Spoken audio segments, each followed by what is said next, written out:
Hey there, Jen Frost, your personal fulfillment coach, coming to you with day 5 of the 6-day video series on the 6 phases of achieving success. I'm so happy to be here with you this evening or day, whenever time it is that you're watching this.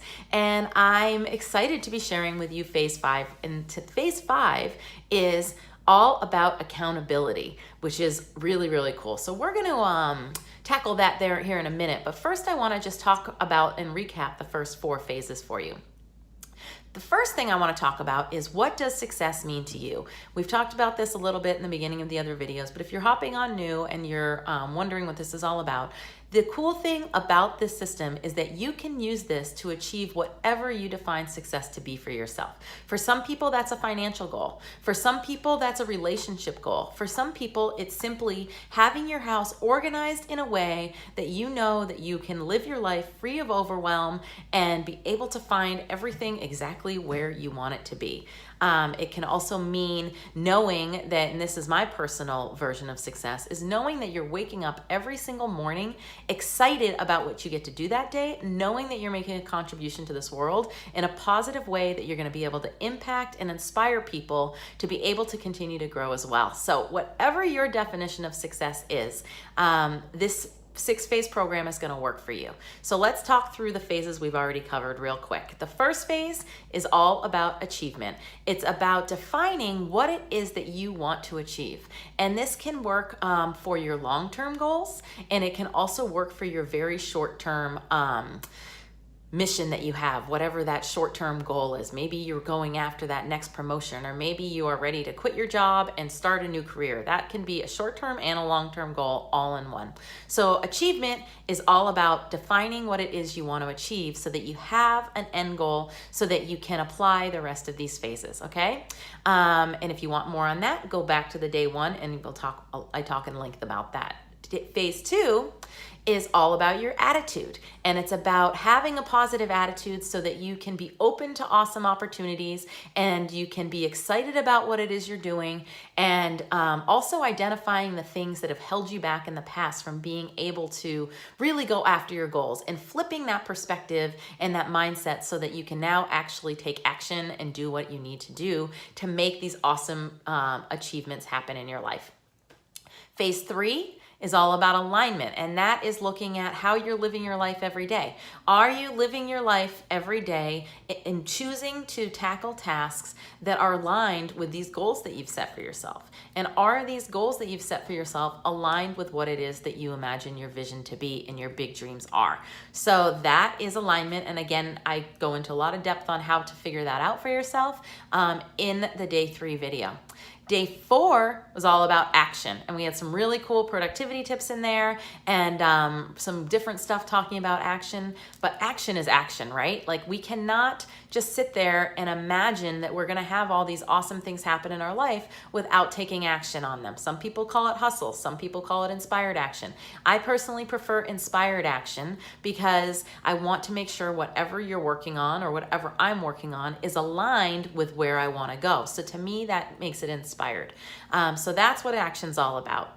Today, we're talking about accountability. And this is another fun word because accountability for a lot of people takes us back to, our childhood, or when we had to answer to someone and tell them if our homework got done, or making sure that we got all of our chores done, right?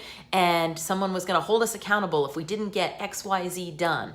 This is, yes, there is absolutely an element of accountability to others. And I, being a personal fulfillment coach, of course, hold my clients accountable for their actions. But I can only do so much as an outside force and an outside influence in people's lives. Really, the accountability needs to come from within you.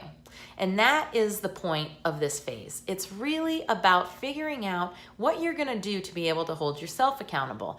And the cool thing is, and why I like to run it in this order, is that if you have already implemented the first 4 phases, or even the first 3 phases, if you've already implemented the first 3 phases, you've figured out what you want to achieve, you've worked on your mindset and your attitude, and you continue to do that, and you know that what it is that you're doing and what you is aligned with where you want to go, accountability becomes a lot easier.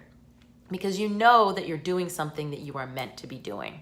Now, that doesn't mean that it doesn't get hard, and that doesn't mean that it doesn't get scary. And that's why accountability is so important, because the more you start to grow and the more you start to come out of your comfort zone, the harder and scarier things get, because you're going into a part of your your life that you've never experienced before. So that subconscious up here is starting to get really freaked out.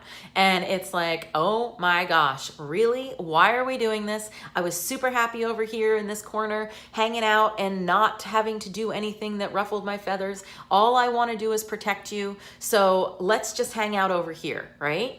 And that's when we start scrolling on Facebook. And that's when we start just turning on the TV and taking a little break for a few minutes, because it got hard and I just need to rest because I'm exhausted because I'm trying so hard. Here's the deal.